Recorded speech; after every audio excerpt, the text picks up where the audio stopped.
everyone, for listening. Welcome to another deep dive. Today we're going to be talking about something a little bit scary, actually. Oh, yeah.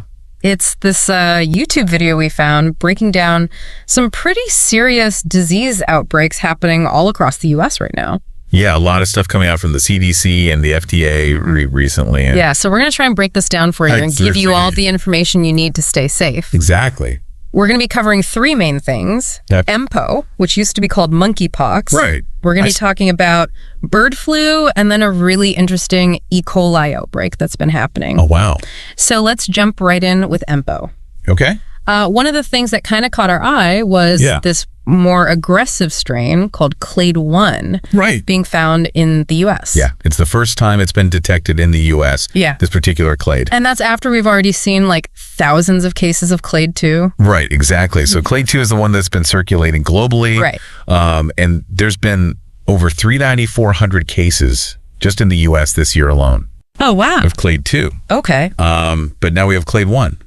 So tell me a little bit about this California case, because every time we see a new outbreak, they always say the risk to the public is low.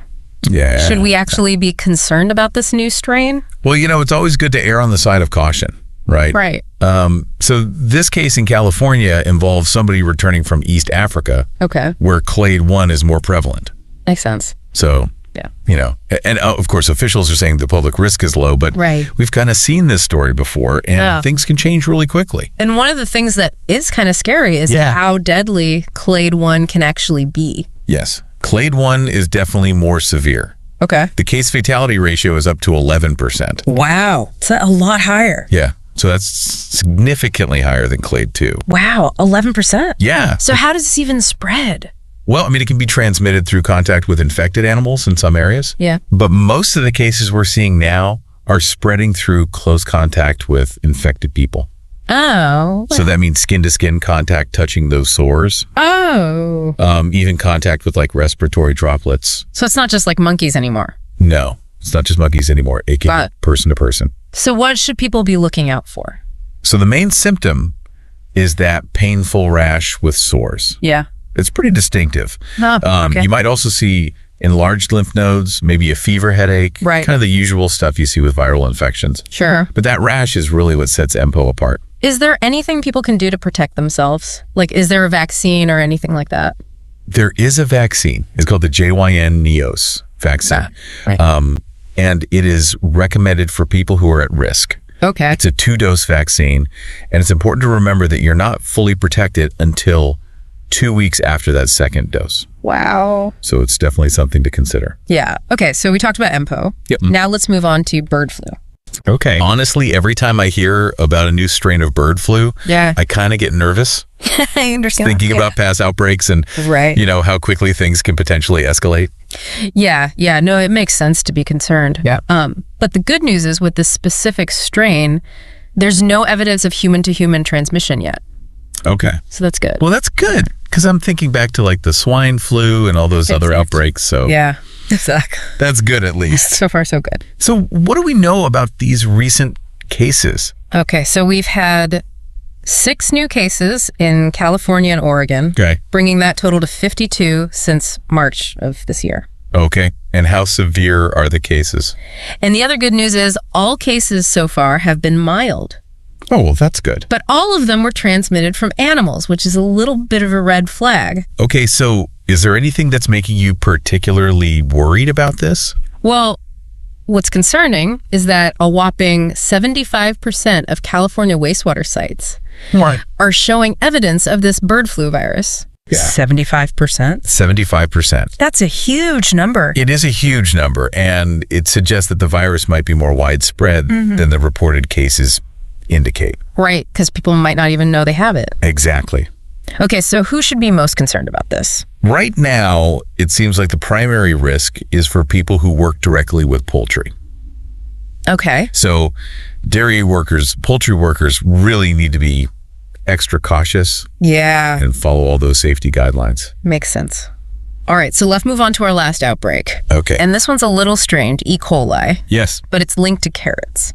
Yeah, you heard that right. Organic carrots, to be specific. Organic carrots. Yeah, we've got a recall. That's not something you hear every day. No, it's not. E. coli in carrots. So there's been a recall of certain brands linked to 39 illnesses. Oh, wow. And unfortunately, 1 death across 18 states. Why would organic carrots be susceptible to E. coli? That's a really good question. Like, what's going on there? And it really just highlights how complex food safety is. You know, E. coli contamination can happen at so many different points. Right. You know, from the farm all the way to your table. So even though they're organic doesn't mean they're 100% safe. Exactly. What should people be doing if they think they might have some of these bad carrots in their fridge?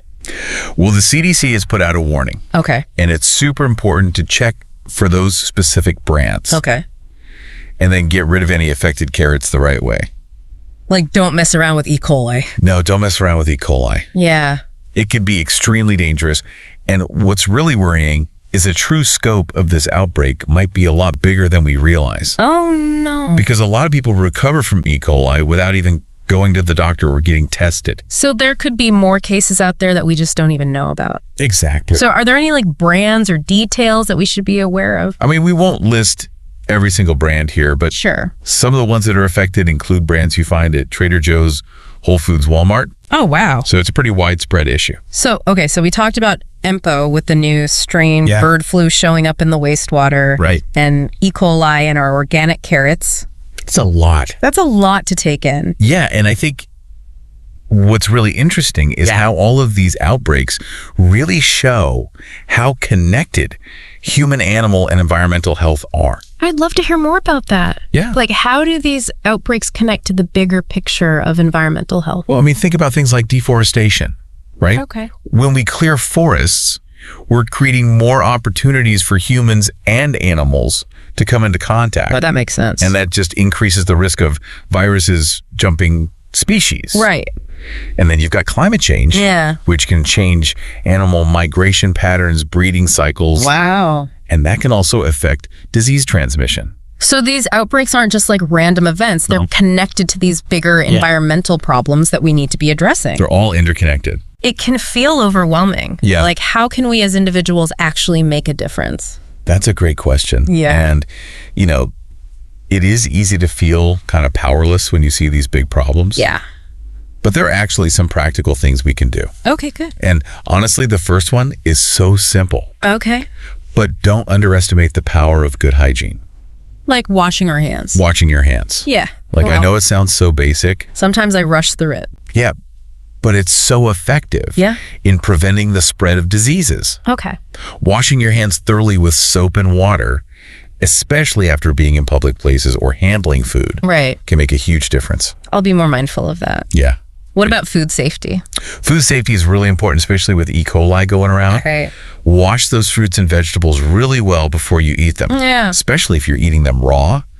And make sure you're cooking meat and poultry to the right temperature. Right. To kill any harmful bacteria. Right. Okay, so washing our hands, being careful about our food. Exactly. Are there other steps we can take to kind of prevent these outbreaks from happening in the first place? Absolutely. So think about the choices you're making as a consumer. Okay. For example, you know, even reducing your meat consumption just a couple of times a week can have a big impact on the environment.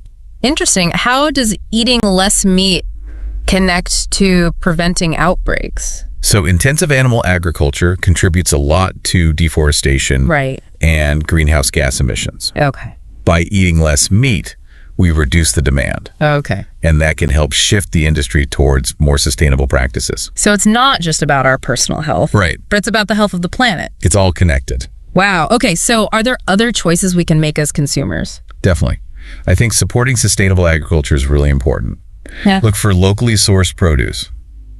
Think about joining a community garden, or even try growing some of your own food. I've been wanting to try gardening. It's so rewarding. Yeah. And it's a great way to connect with your food. Yeah. Support local farmers and, you know, reduce your impact on the environment. Plus, you can't beat the taste of homegrown food. Nothing better.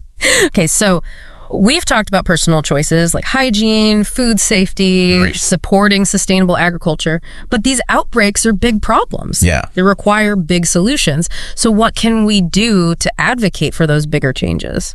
You're absolutely right. You know, individual actions are important. Right. But we also need to advocate for policies that protect the environment and promote public health. Okay. So contact your elected officials Vote for candidates who prioritize these issues, right, and support organizations that are working to make a difference. Yeah, our voices and our votes matter. We can't just sit back and expect other people to fix these problems for us. Exactly. We all have a role to play. We all have a role to play. And speaking of staying informed and engaged, yeah, it's so important to be careful about the information we're consuming these days. Oh, absolutely. There's so much misinformation out there. Yeah.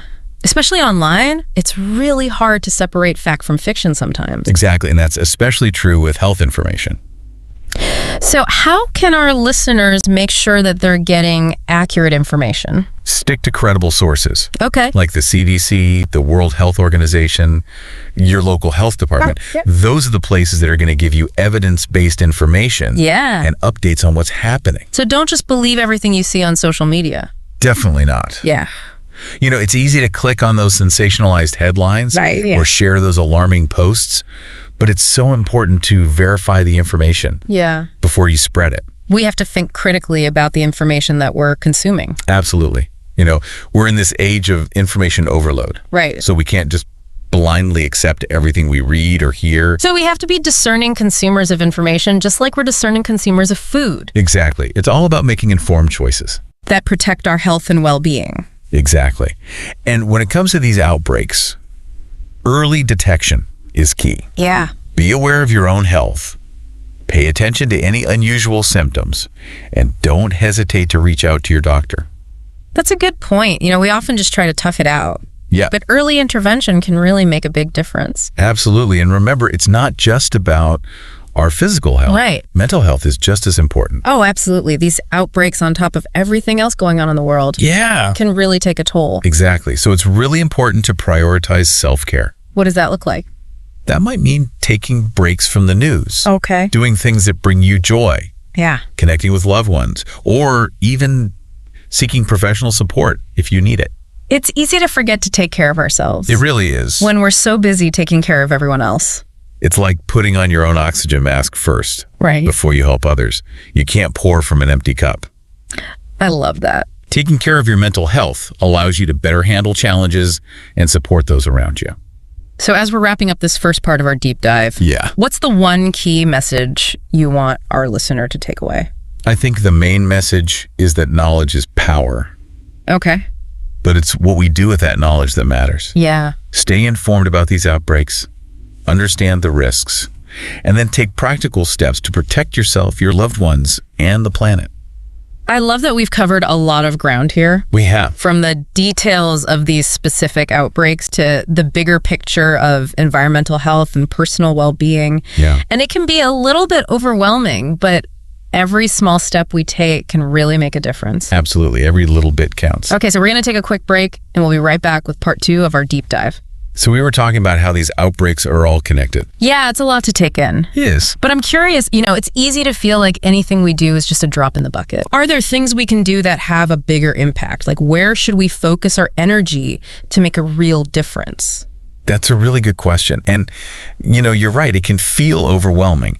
But remember, even small changes, when a lot of people make them, can have a ripple effect. Okay. So, for example, let's talk about transportation. Okay.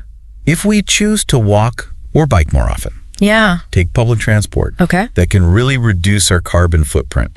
So like dishing the car more often could help prevent outbreaks. Yeah, it might seem indirect. It does. But it all comes back to that interconnectedness. Okay. Reducing our reliance on fossil fuels helps slow down climate change. Right. Which we know plays a role in how diseases emerge and spread. Yeah, and plus walking and biking is good for us too. Exactly. It's a win-win. So are there other things like that where our individual actions can have a surprisingly big impact? Absolutely. I think being mindful of how you vote is huge. Okay. You know, supporting policies that promote renewable energy, sustainable agriculture, conservation efforts. Yeah. Those things can create systemic change. Right. And address those root causes of these outbreaks. Sometimes it feels like these issues are so politicized. Yeah, I get it's all hard to know where to even begin. It's easy to get discouraged when these things become political debates. Right. But, you know, at the end of the day, protecting our health and the environment, yeah, those shouldn't be partisan issues. True. It's about all of us. Yeah. Regardless of our political beliefs. Right. So I think it's important to focus on the science. Okay. Stay informed about the issues and try to have respectful conversations with people who might have different viewpoints. So it's more about finding that common ground, working together to make things better. Yeah, absolutely. Okay, so for someone who wants to get involved, are there organizations or resources that you recommend checking out? Oh, yeah. There are so many great organizations out there doing amazing work. Okay. One example is the World Wildlife Fund. Okay, I've heard of them. They focus on protecting biodiversity and reducing human-wildlife conflict, Okay. which can help prevent those spillover events where diseases jump from animals to humans. And then there's the Environmental Working Group, right? Yes, the EWG, they provide a lot of information about consumer choices. Right. So you can look up food safety ratings, sustainability ratings, Awesome. all sorts of helpful resources. And what about like local organizations, Oh, for sure. community groups, things like that? Don't underestimate the power of local action, community gardens, environmental groups. Yeah. Even just connecting with people in your neighborhood who care about these issues Right. can make a real difference. I love that. It's all about taking action, no matter how big or small. Making a difference. Exactly. So as we're wrapping up this part of our deep dive, Yeah. what's the main takeaway you want our listener to remember? I think the most important thing to remember is that knowledge is power, Okay. but it's action that turns that power into real change. I love that. So stay informed, stay engaged, Yeah. and don't underestimate your ability to make a difference. Every step we take matters. Exactly. Every step counts. I love that. So we've covered a lot in the second part, We have. from the impact of our personal choices to the importance of collective action It's all connected. and how we can all contribute to a healthier, more sustainable future. Absolutely. But there's even more to explore, so stay tuned for part 3 of our deep dive, where we'll delve even deeper into these fascinating and crucial topics.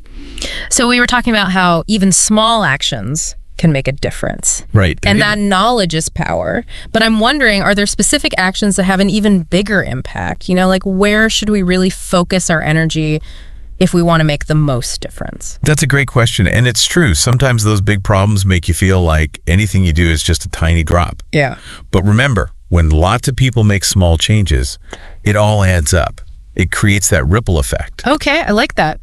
So think about something like how we travel, for example. Choosing more sustainable options like walking, biking, or public transport instead of driving can really make a difference in our carbon footprint.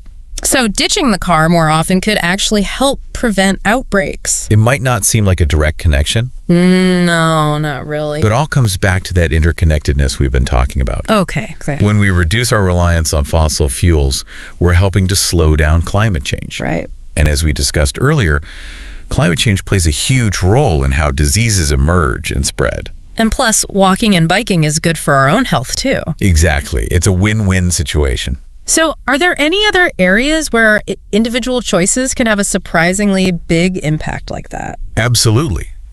I think being mindful of how we vote is crucial. Okay. Supporting policies that promote things like renewable energy, sustainable agriculture, and conservation efforts can lead to really big changes. Right. We can address those root causes of outbreaks by making those choices. I know we've talked about it before, but sometimes it feels like these issues get so politicized. I hear you. It's hard to even know where to start.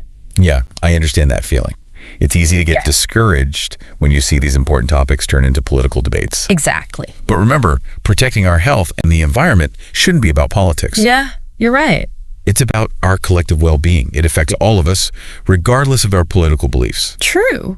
So I think the key is to focus on the science, Okay. stay informed about the issues, and then try to have those respectful conversations with people who might see things differently. So it's more about finding that common ground, working together. Working together to find solutions. Okay. So for someone who's listening and wants to get involved, are there any specific organizations or resources that you recommend checking out? Oh, absolutely. There are tons of amazing organizations doing incredible work. Okay, great. One example is the World Wildlife Fund, the WWF. Yeah, I've heard of them. They focus on protecting biodiversity and reducing that conflict between humans and wildlife, which can help prevent those spillover events where diseases jump from animals to humans. That's so important. And then there's the Environmental Working Group, the EWG. Oh, yeah, they're great. They provide a ton of information about consumer choices.